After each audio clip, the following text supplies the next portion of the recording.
Assalamualaikum warahmatullahi wabarakatuh. Hai, ketemu lagi dengan Bu Anita. Kali ini kita belajar tentang ilustrasi di program keahlian desain komunikasi visual. Setelah kemarin kita sudah belajar tentang sketsa, nah kali ini kita akan masuk ke ilustrasi. Kita simak untuk video pembelajaran kali ini.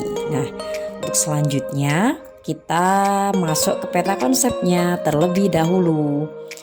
Kali ini nanti kita akan belajar mulai dari apa yang dimaksud dengan ilustrasi, kemudian fungsi ilustrasi, ilustrator, jenis-jenis ilustrasi, unsur ilustrasi, dan langkah menggambar ilustrasi. Nah, dari yang pertama dulu nih, yaitu pengertian ilustrasi. Ilustrasi berasal dari bahasa Latin illustrare, yang berarti menjelaskan atau menerangkan. Dengan demikian, gambar ilustrasi bertujuan untuk menerangkan sebuah peristiwa atau sebuah kejadian. Ada yang mengatakan ilustrasi berasal dari kata ilusi, yang berarti gambar yang diinginkan yang mengingatkan pada dekorasi sederhana. Ini merupakan pengenalan atau tambahan dengan tujuan membantu seseorang memahami makna dengan lebih mudah dan cepat. Nah, untuk pengertian ilustrasi selanjutnya di sini menurut sumber belajar dari Kementerian Pendidikan dan Kebudayaan, di mana di sini dijelaskan bahwa gambar ilustrasi adalah karya seni rupa dua dimensi sebagai penjelas dari maksud suatu cerita, berita, maupun pesan. Nah, kesimpulannya, ilustrasi dapat diartikan sebagai gambar berupa foto atau lukisan yang digunakan untuk memperjelas suatu karangan, cerita, isi buku, maupun sebuah keadaan. Fungsi ilustrasi. Berikut beberapa fungsi dari ilustrasi. Yang pertama, memiliki fungsi mempercantik tampilan. 2. Digunakan untuk menguraikan isi artikel atau cerita yang disampaikan seperti dalam buku, komik, atau novel grafis. 3. Sebagai sarana untuk mempresentasikan pengalaman dari peristiwa yang dirasakan dalam bentuk visual. 4. Membuat deskripsi atau penjelasan item lebih mudah dipahami. 5. Untuk menarik perhatian seseorang yang melihatnya, di mana sebuah buku atau majalah yang disisipkan gambar ilustrasi lebih banyak membuat orang tertarik untuk mengetahui isi buku tersebut. Ilustrator. Seseorang yang membuat ilustrasi disebut ilustrator. Saya yakin kalian juga masih ingat salah satu profesi di bidang desain komunikasi visual adalah seorang ilustrator. Nah, ilustrator itu merupakan bagian dari perancang grafis atau graphic designer, yakni profesi yang berhubungan dengan ilustrasi, tipografi, fotografi, gambar bergerak atau graphic motion atau juga disebut animasi. Perancang grafis sendiri bertujuan dan bertanggung jawab atas sebuah tampilan ilustrasi agar tampak menarik, sehingga bisa diaplikasikan dalam berbagai bentuk materi promosi yang berkaitan dengan produk dan publik. Nah, kali ini kita belajar nih tentang jenis-jenis ilustrasi. Untuk jenis ilustrasi itu ada 7. Yang pertama, karikatur. Kedua, komik. 3, kartun. 4, karya sastra. 5, fignet. 6, buku pelajaran. 7, khayalan. Nah, untuk karikatur, Ini adalah jenis ilustrasi yang pertama. Karikatur di sini, kalau kalian lihat, ini ada gambar almarhum Presiden B.J. Habibie. Nah, ini adalah contoh dari karikatur. Karikatur sendiri berasal dari kata serapan caricere yang dalam bahasa Italia berarti sebuah makna representasi dari sesuatu yang pasti, tetapi dibuat dengan menonjolkan keunggulan objek yang digambarkan berupa lukisan. Karikatur dibuat dengan bentuk yang lucu, unik, dan terkadang kalian dapat menemukan karikatur sebagai penyampai sebuah sindiran atau kritik terhadap suatu kejadian. Kemudian, selanjutnya, ilustrasi yang kedua ada komik. Nah, komik adalah jenis gambar ilustrasi yang didefinisikan sebagai media yang menggabungkan teks dan gambar visual menjadi cerita bergambar yang menyampaikan informasi tertentu. Komik biasanya memiliki jalan cerita yang tersusun dari gambar-gambar yang konsisten dalam bentuk buku dan lembaran. Selanjutnya ada kartun. Untuk kartun adalah jenis ilustrasi yang disajikan dalam bentuk yang menarik dan biasanya berisi cerita yang menarik. Kartun tidak hanya dibuat untuk menghibur pembaca, tetapi juga memiliki arti dan tujuan serta maksud seperti menyampaikan sebuah pesan tersirat melalui gambar kartun. Untuk jenis ilustrasi selanjutnya ada karya sastra. Gambar ilustrasi karya sastra ini digunakan sebagai media pelengkap untuk menekankan pentingnya karya sastra. Karya sastra ini dapat berupa cerpen, sajak, dan puisi. Karena karya sastra memberikan presentasi, orientasi konten dari contoh karya sebagai seni. Penggunaan gambar, contoh dalam karya sastra dapat membangkitkan minat pembaca.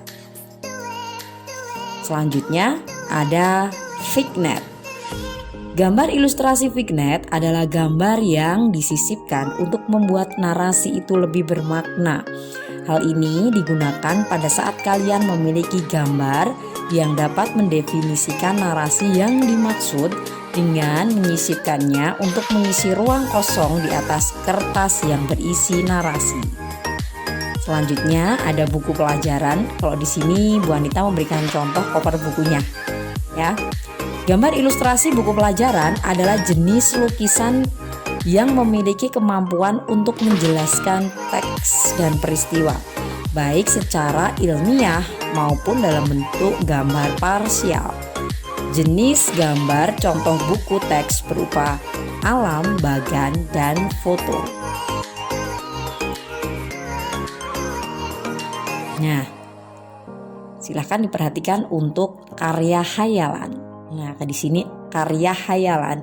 Di sini kalian bisa lihat dengan jelas bahwa di sini ada kisah-kisah peri, kemudian ada pangeran dengan naga yang bersayap, ya.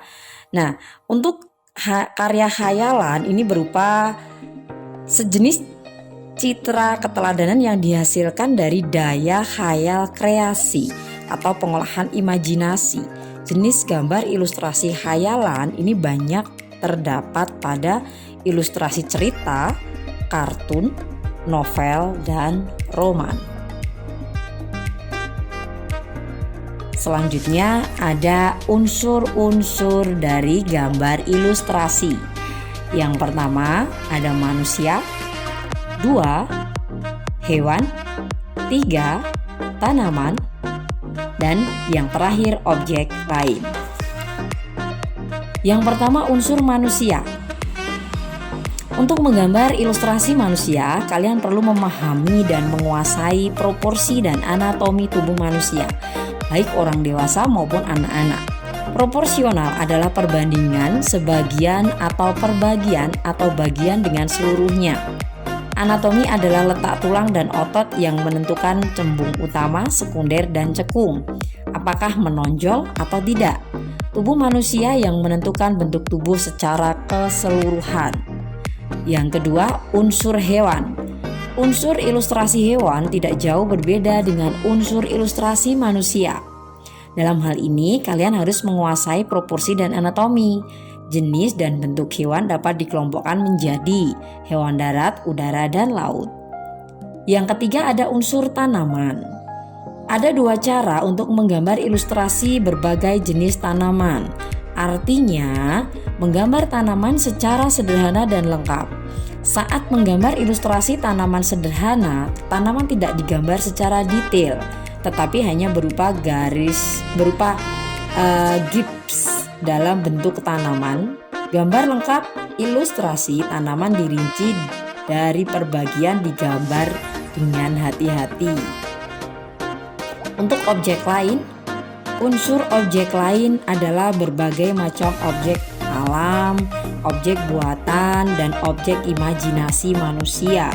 Semua jenis objek yang digambarkan dalam gambar ilustrasi ini biasanya hanya digunakan sebagai tambahan atau dekorasi pada gambar. Ya, di sini ada langkah membuat ilustrasi. Di sini ada 4. Yang pertama, menentukan ide. Nah, langkah pertama dalam menggambar ilustrasi adalah menentukan ide. Ide ilustrasi itu harus datang dari bahan yang digunakan untuk menggambar ilustrasi. Setelah kalian memiliki ide, tentukan karakter, adegan, suasana hati, dan suasana pendukung adegan pada gambar. Putuskan gaya gambar dan media mana yang akan digunakan sebelum memulai langkah berikutnya. 2. Membuat sketsa.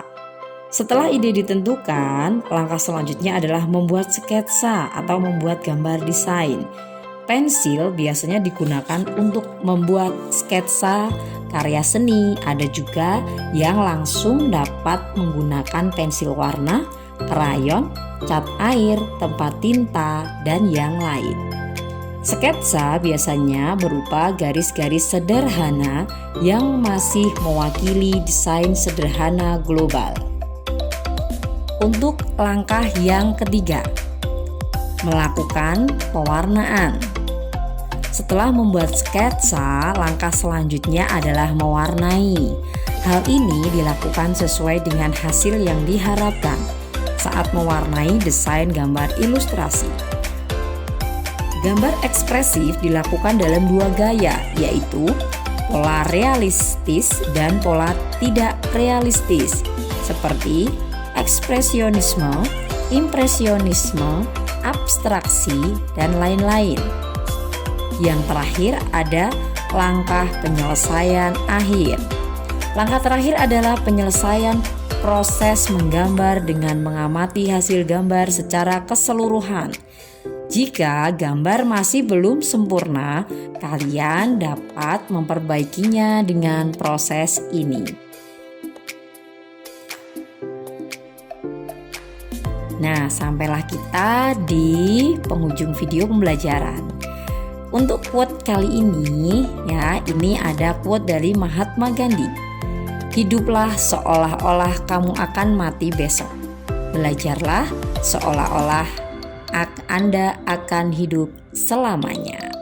Oke, ini tadi untuk video pembelajaran kali ini, yaitu tentang ilustrasi yang masih berkaitan dengan video pembelajaran sketsa, karena ini masih dalam satu rangkaian. Baik anak-anakku, jangan lupa like, comment, and subscribe pada channel YouTube Bu Anita agar kalian mendapatkan video-video pembelajaran yang terkini yang Bu Anita update atau yang Bu Anita posting.